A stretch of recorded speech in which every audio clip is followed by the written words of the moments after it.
Selamat malam, perkenalkan nama saya Well. Saya akan mempresentasikan hasil penelitian saya. Puji syukur mari kita panjatkan kepada Tuhan Yang Maha Esa, karena atas rahmat dan kurnia-Nya saya dapat hadir di hadapan teman-teman sekalian untuk mempresentasikan hasil penelitian ini yang berjudul Pengaruh Kecukupan Modal dan Efisiensi Operasional Terhadap Kinerja Keuangan di PT Bank Kalbar periode 2020 sampai 2024.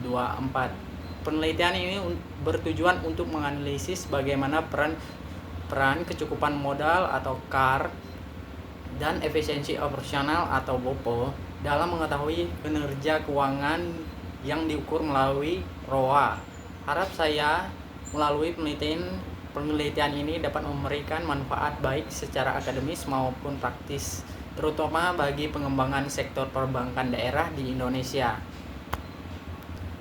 Baik, saya akan membacakan judul saya, yaitu Pengaruh Kecukupan Modal dan Efisiensi Operasional Terhadap Kinerja Keuangan di PT Bank Kalbar periode 2020 sampai 2024. Di mana latar belakang saya yaitu bank berperan penting dalam stabilitas ekonomi nasional. Kinerja keuangan dipengaruhi oleh kecukupan modal dan efisiensi operasional.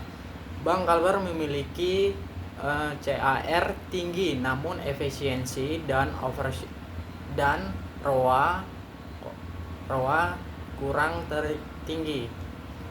Di sini ada juga rumus masalah.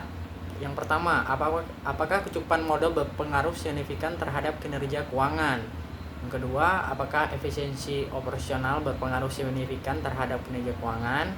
Terus yang ketiga, bagaimana pengaruh keduanya secara simultan? Kemudian tujuan peneliti, mengetahui pengaruh kecukupan modal terhadap kinerja keuangan. Yang kedua, mengetahui pengaruh BOPO terhadap ROA. Ketiga, menguji pengaruh simultan kecukupan modal, efisiensi operasional terhadap kinerja keuangan. Di sini ada manfaat penelitian teoris, praktis, dan akademik. Kerangka teori singkat. Kecukupan modal mencerminkan kekuatan modal bank. BOPO menunjukkan efisiensi biaya operasional, dan ROA menggambarkan profitabilitas bank. Kinerja keuangan mempengaruhi oleh kombinasi dari CAR dan BOPO. Di sini ada juga kerangka berpikir, yaitu kinerja keuangan sebagai Y, X1-nya CAR, X2-nya BOPO, X3 salah nih. Di sini ada kerangka berpikir, yaitu CAR sebagai X1 berpengaruh terhadap kinerja keuangan atau Y. BOPO X2 berpengaruh terhadap kinerja keuangan Y atau ROA. Yang ketiga yaitu CAR dan BOPO secara simultan terhadap ROA. Kemudian hipotesis penelitian. CAR tidak mempengaruhi signifikan terhadap ROA. BOPO tidak mempengaruhi signifikan terhadap ROA. Tiganya, CAR dan BOPO secara simultan tidak berpengaruh signifikan terhadap ROA. Kemudian ada metodologi penelitian, jenis kuantitatif, deskriptif, dan verifikatif. Objeknya yaitu Bank Kalbar Prasetyo TBK 2020 sampai 2024. Analisis, saya menggunakan analisis linear berganda dengan menggunakan aplikasi SPSS. Datanya laporan keuangan sekunder OJK dan Bank Kalbar Indonesia. Data penelitian. Di sini ada beberapa data penelitian.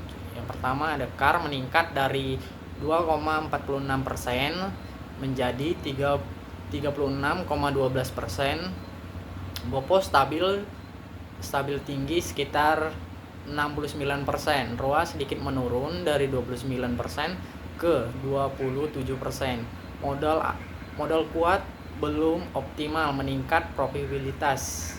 Hasil analisis UJT, KAR dan BOPO tidak berpengaruh signifikan secara parsial terhadap ROA. UJF tidak dapat berpengaruh signifikan simultan. R square rendah, variabel lain lebih dominan pengaruh ROA. Pembahasan. Secara pembahasan, KAR tinggi tidak menjamin peningkatan ROA. Efisiensi operasional belum optimal, faktor internal dan manajemen biaya perlu diperbaiki. Kesimpulan, KAR dan BOPO tidak berpengaruh signifikan terhadap ROA. Bank perlu meningkatkan efisiensi operasional. Yang ketiga, modal besar harus diimbangi dengan manajemen aset produktif. Terima kasih untuk semuanya. Sekian dari presentasi saya, kurang dan lebih saya mohon maaf.